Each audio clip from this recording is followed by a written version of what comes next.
کیا اب جانتے ہیں کہ دنیا کی سب سے بڑی خفیہ ایجنسی نے انسانوں کے دماغ پر قبضہ کرنے کا منصوبہ بنایا تھا؟ جی ہاں، یہ کوئی فلم کی کہانی نہیں بلکہ ایک خوفناک حقیقت ہے۔ CIA کا پروگرام MK الٹرا۔ یہ کہانی شروع ہوتی ہے 1950 کی دہائی میں، سرد جنگ کے زمانے میں۔ اس وقت امریکہ اور سوویت یونین کے درمیان صرف ہتھیاروں کی جنگ نہیں تھی بلکہ دماغوں کی جنگ بھی چل رہی تھی۔ امریکہ کو ڈر تھا کہ سوویت یونین اپنے قیدیوں کے دماغ کو قابو کرنے کے طریقے استعمال کر رہے ہیں۔ اسی خوف نے CIA کو مجبور کیا کہ وہ ایک ایسا منصوبہ شروع کرے جو دنیا کے سامنے کبھی ظاہر نہ ہو، اور یوں جنم ہوا MK الٹرا پروگرام کا۔ MK الٹرا کا بنیادی مقصد تھا انسان کے دماغ کو کنٹرول کرنا، یعنی ایسا طریقہ ڈھونڈنا جس سے قیدی، دشمن یا کوئی بھی شخص اپنی مرضی کے خلاف وہی سوچے، وہی کرے جو ایجنسی چاہتی ہے۔ اسے آپ ایک سچ بولنے والی دوا بھی کہہ سکتے ہیں، یا پھر انسانی دماغ کو ایک مشین کی طرح قابو میں لینے کی کوشش۔ لیکن سوال یہ ہے کہ CIA نے یہ سب کیسے کیا؟ انہوں نے ہزاروں معصوم لوگوں پر خفیہ تجربات کیے۔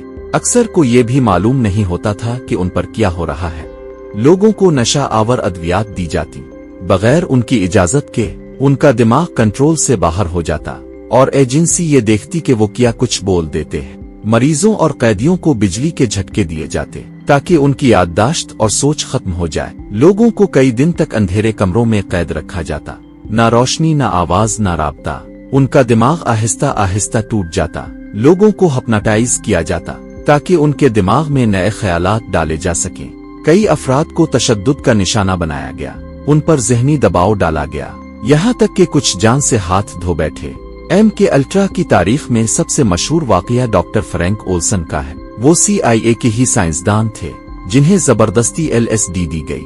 یہ ایسا نشہ ہے جو حقیقت اور وہم کے بیچ فرق کو ختم کر دیتا ہے۔ مطلب انسان ایسی چیزیں دیکھنے اور سننے لگتا ہے جو اصل میں موجود نہیں ہوتی۔ چند دن بعد وہ پراسرار طور پر ایک عمارت کی کھڑکی سے گر کر ہلاک ہو گئے۔ ان کی موت کو خودکشی قرار دیا گیا، لیکن آج بھی کہا جاتا ہے کہ وہ CIA کے ہاتھوں مارے گئے۔ ایسے درجنوں افراد متاثر ہوئے، کچھ پاگل ہو گئے، کچھ ہمیشہ کے لیے زندگی سے محروم ہو گئے۔ 1973 میں اچانک یہ پروگرام بند کر دیا گیا۔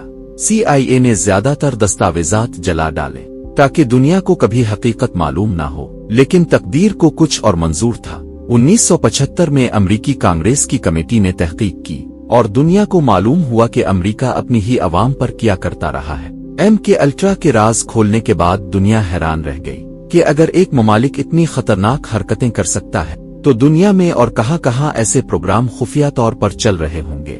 کیا آج بھی خفیہ ایجنسیز ذہنوں پر قابو پانے کے طریقے ڈھونڈ رہی ہے؟ MK الٹرا تاریخ کا وہ سیاہ باب ہے جو ہمیں یاد دلاتا ہے کہ طاقت کے نشے میں انسانیت کو کس طرح روند دیا جاتا ہے۔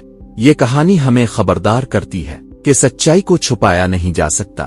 اگر آپ کو یہ ویڈیو پسند آئی ہو تو چینل کو سبسکرائب کریں، ویڈیو کو لائک کریں، کمنٹس میں بتائیں کہ آپ کو یہ ویڈیو کیسی لگی۔ ملتے ہیں اگلی ویڈیو میں، تب تک کے لیے اللہ حافظ۔